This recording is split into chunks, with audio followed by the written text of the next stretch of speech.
ৰাতিৰে পৰা ঘৰত নাই ফোনটো চুইচ অফ তাৰমানে শিখৰ দুটা পলাইছে মানে নজনা ভাৱ নধৰিব কোনজনে চিভিক লৈ পলাইছে সেইটো কাম কেতিয়া কৰিব নোৱাৰে কাৰণ কালিৰে পৰা চিভিও ঘৰত নাই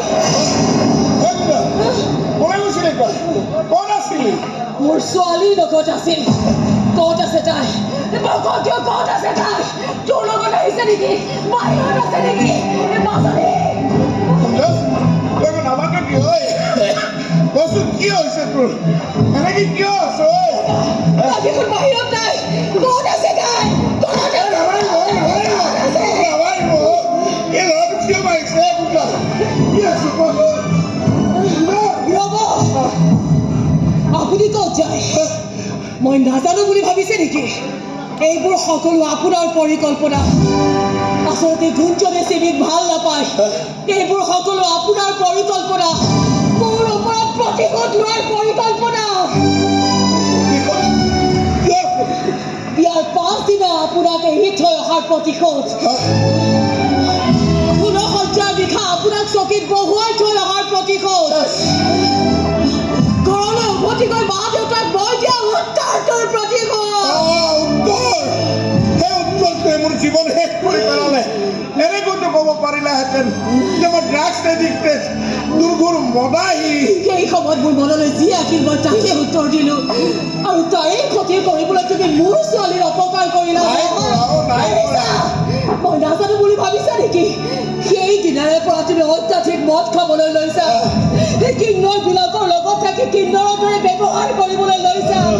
চাইকেটিক পেচেণ্টৰ দৰে তোমাৰ ব্যৱহাৰ চাই কি হৈছা তুমি গতিকে মোৰ ছোৱালীৰ ক্ষতি গুঞ্জনৰ হতুৱাই তুমিয়ে কৰাইছা নাই কৰা ক্ষতি কৰোঁ বুলি ভবা হ'লে মোক এৰি থৈ গৈ একেখন ৰভাৰ তলতে ভাস্কৰৰ লগত বিয়াত বহুতেই কৰিব পাৰিলোঁ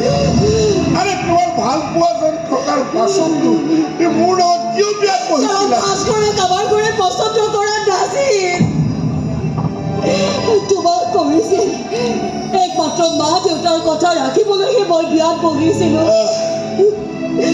বিয়াৰ দিনা ভাস্কৰে মোক নিবলৈ আহিছিল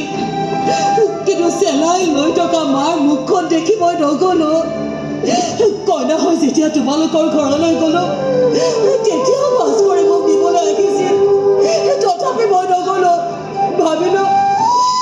সমাজত মা দেউতাই মুখ দেখুৱাব নোৱাৰিব কিন্তু মই নিজকে কেনেকৈ বুজাম কেনেকৈ সান্তনা দিওঁ মই সেয়েহে তোমাক এৰি থৈ অহাৰ সিদ্ধান্ত লৈ ঘৰলৈ উভতি গৈ মা দেউতাক সান্তনা দিব পৰা মোৰ হাতত এটাই উত্তৰ আছিল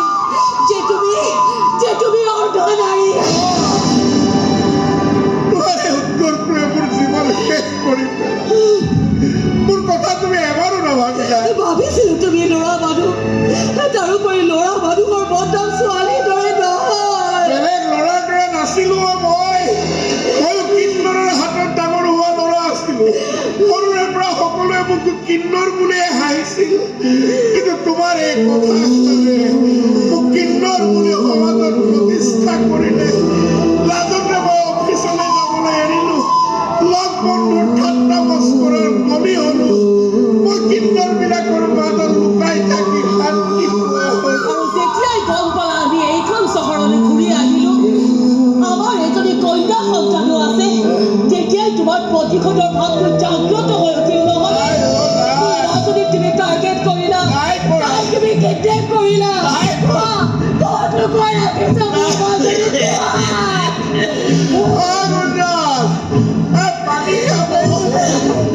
ঠাণ্ডা পানী ফাটি যোৱা যেন লাগিছে অকণ ঠাণ্ডা পানী দেও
নকওঁ কিয়